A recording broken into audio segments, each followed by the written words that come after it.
প্রিয় দর্শক, স্বাগত আজ দুপুরে। আপনাদের সঙ্গে আছি আমি নুহাত সাওম। সবাইকে শুভেচ্ছা জানিয়ে শুরু করছি আজ দুপুরের আজকের আয়োজন।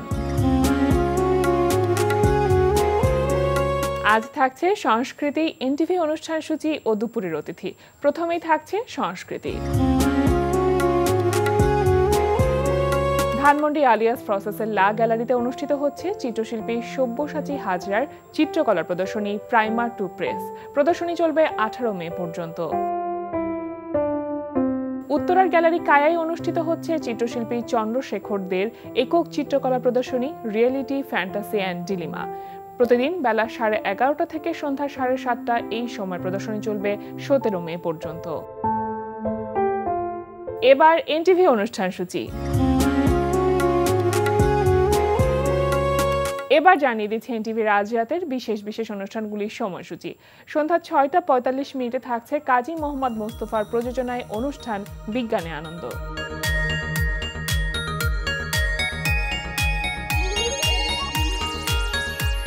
রাত 8:20 থাকছে মারুফ রেহমানের পরিচালনায় ধারাবাহিক নাটক প্রবাসী পরিবার। আমি চিন্তা করতেছি বিদেশে লোক পাঠামো, শুধুমাত্র মায়া মানুষ পাঠান, তাতে আমি কি করব? তুমি আমারে লোক মানে মায়া লোকের ব্যবস্থা করে দিবা, এর বদলে আমি তোমারে মোটা কমিশন দিব।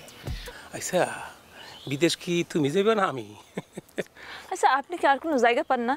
এটা কেমন জায়গায় ডাকছেন আপনি আমারে? শিলা, টাইম শর্ট, তোমার ভিসা তো সেই কবে আইসা বসে রয়েছে। এখন খালি প্লেনে উঠবা আর ফুরুত। প্লেনে কি উঠতে চাও না? রাত 11:30 সম্প্রচার হবে সঙ্গীতানুষ্ঠান মিউজিক নাইট। এই ছিল এনটিভির আজ রাতের বিশেষ বিশেষ অনুষ্ঠানগুলির সময়সূচি।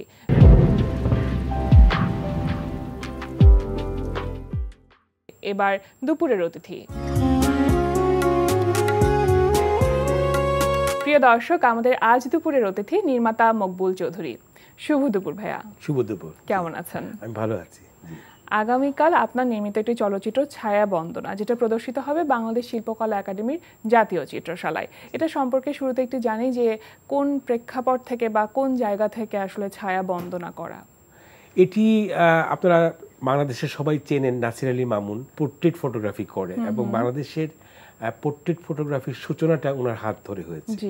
ওনার পোর্ট্রেট ফটোগ্রাফির একটা বিশেষ দিক হচ্ছে উনি সাদা কালো ছবিতে করেন এবং ওনার ছবির মধ্যে উনি যে সাদা কালোর যে একটা প্রপোর্শন, এটা খুবই ইন্টারেস্টিং এবং উনি অন্ধকারকে প্রাধান্য দিয়ে উনি সাদাকে প্রাধান্য দেন, আবার সাদাকে প্রাধান্য দিয়ে উনি অন্ধকারের বন্দনা করেন। মানে আলো ছায়ার যে খেলা, সেটা নাসির আলী মামুনের ছবিতে পাওয়া যায়। অ্যাবসলিউটলি। তো এটা এক ধরনের সিম্ফনিও বলা, মানে সিম্ফনি অফ শ্যাডোজও বলা যায়। তো যেহেতু এই ফিল্মটি শুধু ওনার ছবির সিম্ফনি অফ শ্যাডোজ না, আমরা ওনার জীবনের যে চলা, ওনার যে ত্যাগ তিতিক্ষা, এই যে 5 যুগ ধরে উনি কাজ করে যাচ্ছেন নিরবধি শুধুই পোর্ট্রেট ফটোগ্রাফি, যার কারণে টোটাল এই ফিল্মটার নাম হচ্ছে Nasir Ali Mamun in praise of shadows, আর বাংলাতে হচ্ছে ছায়া বন্দনা। ছায়া বন্দনা, যে নামকরণটাও কিন্তু ভীষণ সুন্দর এবং তাৎপর্যপূর্ণ। জি জি জি। না, এটা আমি আর নাসির আলী মামুন আমরা প্যারিসে একটা হোটেলে আমরা একই রুমে ছিলাম, আমরা একটা প্যারিসে শুটিং করেছি। তখন আমরা নামটা প্রথমে ঠিক করেছিলাম এ সিম্ফনি অফ শ্যাডোজ। আচ্ছা, কিন্তু যখন আমি ফিল্ম এডিটিং শুরু করলাম তখন দেখলাম যে না, ফিল্মটা আমাকে বলছে যে এই ফিল্মটার নাম মামুন হবে, মানে সবাই মামুন মামুন বলতেছে, যে মামুনের পরে কিছু একটা হবে। তো ওই ফিল্মের এডিটিংয়ের এখানে লাস্ট পর্যায়ে এসে এই নামটা ঠিক করেছি, যে Mamun in praise of shadows, যেটা মানে পুরো ফিল্মটাকে সামারাইজ করে যে তার জার্নিটা হচ্ছে গিয়ে যে সে একটা ছায়ার বন্দনা করা। কিন্তু এই ছায়াটা কিন্তু আমাদের, ধরেন আমরা বলি না যে গাছের ছায়া যাওয়া, উনি কিন্তু সারাটা জীবন উনি আমাদের দেশের যারা শিল্প, সাহিত্য, রাজনীতিতে যে সমস্ত ব্যক্তিরা আমাদের একটা প্রত্নতাত্ত্বিক একটা ক্যারেক্টার, আর্কিওটিপিক্যাল ক্যারেক্টার, যারা আমাদের বঙ্গবন্ধু বলেন, সুলতান, আল মাহমুদ, কবি শামসুর রহমান বা আরো যারা রাজনীতিবিদ দেশি বিদেশি সবাই, এদেরকে উনি তার ফ্রেমের মধ্যে বন্দি করে রেখেছেন। এবং এই লোকগুলো কিন্তু আমাদের জন্য একটা ছায়াও বটে, অবশ্যই। যেমন আমরা বলি না যে গাছের নিচে ছায়া, তো এই এদের ছায়াই আমরা বড় হয়ে উঠছি, বেড়ে উঠছি। ফলে এদিক থেকে চিন্তা করলে ছায়া বন্দনাটাও আবার যায়, মানে ওনার ফটোগ্রাফির যে ছায়া বন্দনা, সেই সাথে ব্যক্তির ছায়া বন্দনা, জ্ঞানের ছায়া বন্দনাটাও এখানে ফুটে উঠেছে সবকিছু মিলিয়ে। জি, জি। আচ্ছা, একটু জানতে চাইবো ভাইয়া, কত বছর ধরে আপনি এই প্রামাণ্যচিত্রের জন্য প্রস্তুতি নিচ্ছেন বা তৈরি করছেন? এটির আসলে ফাইনাল সিদ্ধান্ত এবার 5-7 বছর ধরেই আমার সাথে মামুন ভাইয়ের যখন প্রথম ফাইনালি কথা হয় জি। যে ছবিটা আমি করব, সেটি 2000 প্রায় 7 বছর আগে, কিন্তু শুটিং শুরু করেছি 2019-এ। জি। 2019-এর এপ্রিলে ঢাকায় 30 দিন শুটিং করেছি, তারপরে কলকাতায়, এরপরে আপনার ফ্রান্সে, আমেরিকাতে। তো শুটিং শুরু হওয়ার পরে যখন শেষ হয়ে গেল, কোভিড শুরু হয়ে গেল। কোভিডের মধ্যে আমি এই ফিল্মটির কিছু কাজ কিছুদিন বন্ধ ছিল। এরপরে এটির কাজ চলতেছিল, কারণ এডিটিংটা হচ্ছে মূল এখানে। কারণ মামুন ভাইয়ের ছবিগুলো, উনি অনেকগুলো ছবি উনাকে খুঁজে আমাকে পাঠাতে হয়েছে। তো শেষ পর্যন্ত এই ছবিটির এডিটিং এইমাত্র শেষ হলো। সেই সাথে আপনার 10ই মে ঢাকার শো, এটা হচ্ছে গিয়ে প্রদর্শনী, এটাই প্রথম প্রদর্শনী। আচ্ছা। এবং ইন্টারেস্টিং জিনিস যেটা আমি বলতে চাই যে এইটি একটা মামুন ভাইয়ের প্রতি একটা tribute, this film is. G. I did not make it for any festivals or any other thing. I wanted to show him the film. It's like a tribute to him. আমাদের দেশে দেখবেন যে আমরা যারা গুণী শিল্পীরা, তারা প্রস্থানের পর আমরা কিছু করি। আমার একটা খুব তীব্র আগ্রহ যে মামুন ভাইকে এই ছবিটা দেখানো, যে তার প্রতি আমার যে একটা আন্তরিকতা, তার শ্রদ্ধা, ভালোবাসা, তার কর্মের প্রতি, তার কর্ম প্রসেসের প্রতি, হ্যাঁ, এইটা। তো এই 10ই মে যদি সাকসেসফুল হয়, আমার এটাই আমার সার্থকতা। এটাই সার্থকতা। Absolutely right. আচ্ছা,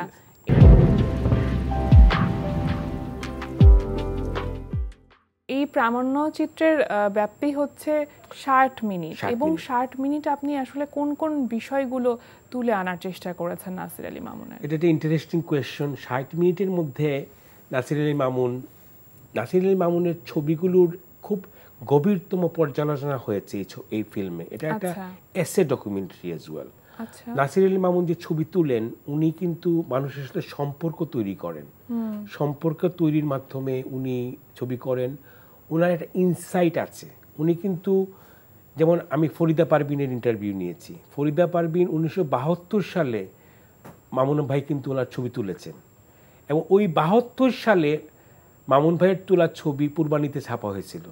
এবং ফরিদা পারভিন নিজে বলেন যে আমি যখন কেউ আমাকে চিনত না, তখন নাসির আলী মামুনই আমার ছবি তুলে আমাকে প্রথম জনগণের কাছে পরিচয় করিয়ে দেয়। এই যে মামুন ভাইয়ের যে ইনসাইট, দ্যাট এই লোকটি, এই শিল্পীটি আগামীতে বড় হবে এবং আমি আজকে তার ছবি তুলে রাখি, এটা একটা খুব ইন্টারেস্টিং জিনিস।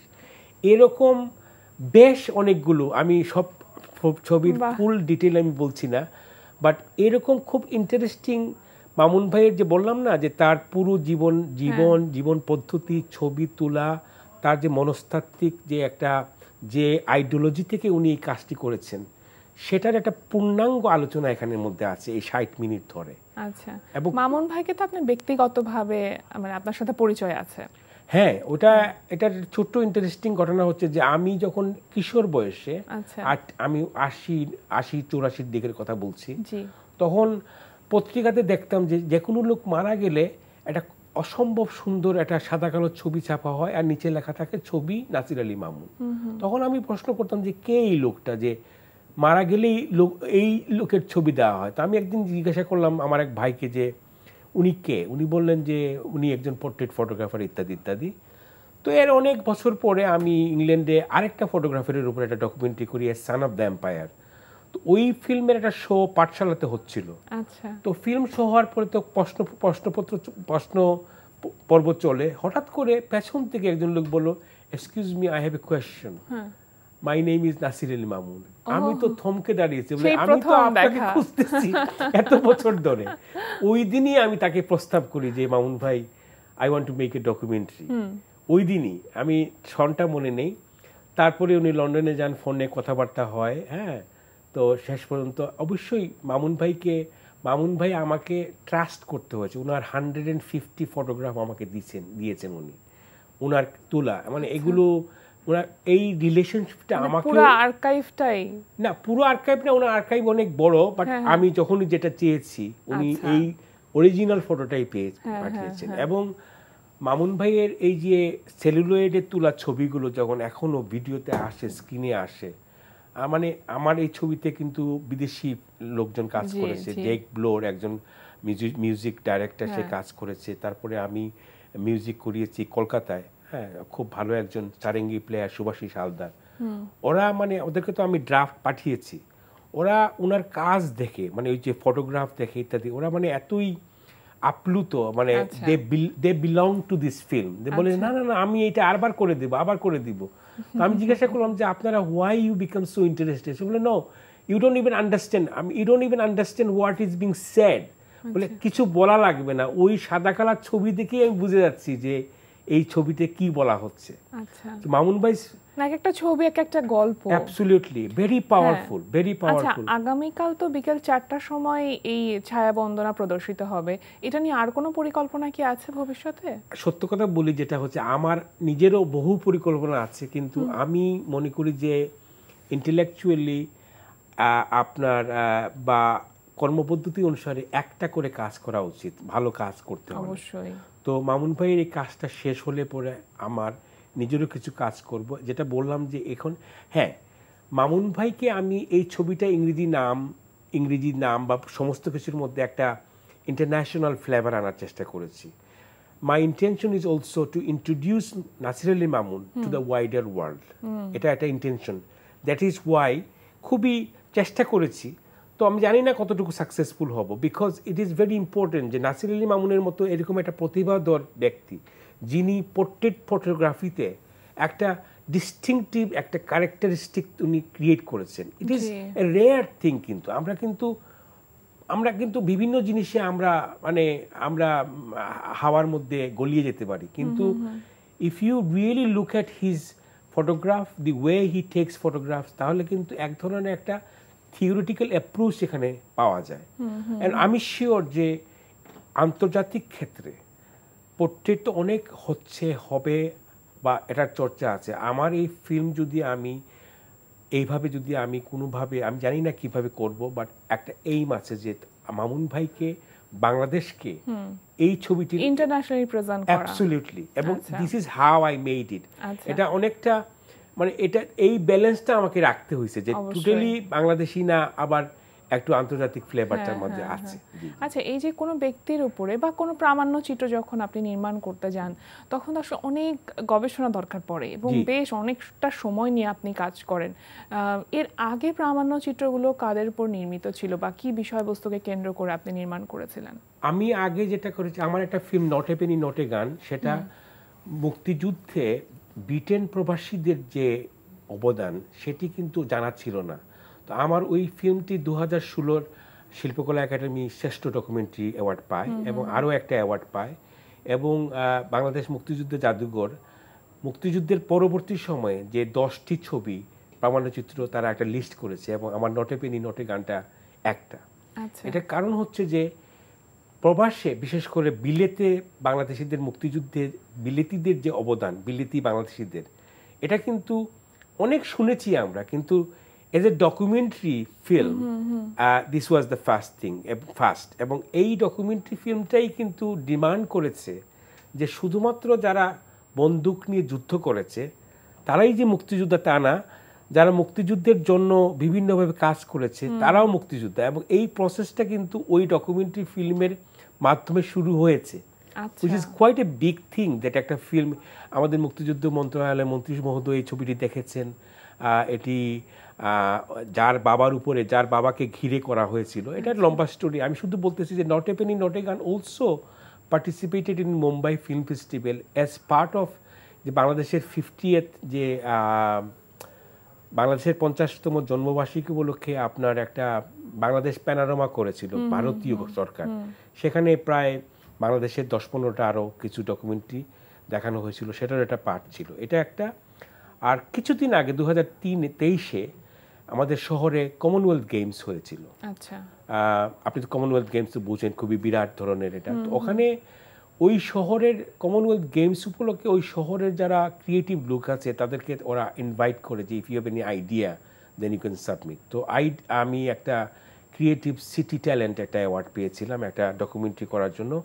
সেটি আমি নির্মাণ করেছি আপনার যে হর্ন অফ আফ্রিকা থেকে যারা নতুন community refugee Ethiopian and Eritrean community, they are very new community in our society. মানে ইংল্যান্ডে যে শহরগুলো সেগুলো আমরা বাঙালিরাই মনে করেন আজ থেকে 50-60 বছর আগে গিয়ে এখানে আমরা বসবাস শুরু করেছি, এখন একটা স্ট্রংগেস্ট কমিউনিটি।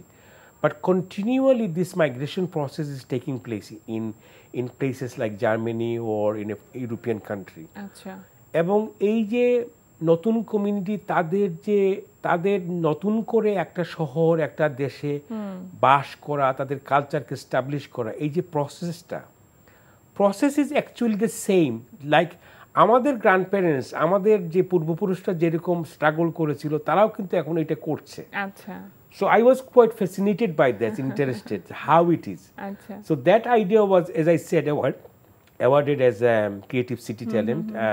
বেশ একটা মোটা অঙ্কের টাকা তারা দিয়েছে আমাকে এবং ওই কাজটা আমাকে করতে হয়েছে। এবং কারণ ওই কাজটা একটা ইন্টারেস্টিং জিনিস ছিল যে you have to finish it by 17th of September. একদম। নির্মাতা হিসেবে কিন্তু এরকম অনেক রকম ক্ষুধা থাকে বিভিন্ন বিষয় নিয়ে কাজ করার, বিভিন্ন ব্যক্তি নিয়ে কাজ করার। ভবিষ্যতে আর কাউকে নিয়ে কাজ করার পরিকল্পনা কি এই মুহূর্তে করছেন কি? আর কাউকে না, আমার আরেকটা ডকুমেন্টারি সাইক্লিস্ট অফ ওয়ার, এটা অলরেডি মুক্তিযুদ্ধ জাদুঘর কর্তৃক awarded script and development fund একটা অ্যাওয়ার্ড হয়েছে। সেই কাজটা এখন শুরু করব। সেটা হচ্ছে যে 1972 সালে সিলেট থেকে 4 জন সাইক্লিস্ট, ওরা যুদ্ধে যেতে পারে নাই, তো ওরা ভাবলো যে আমরা কি করতে পারি।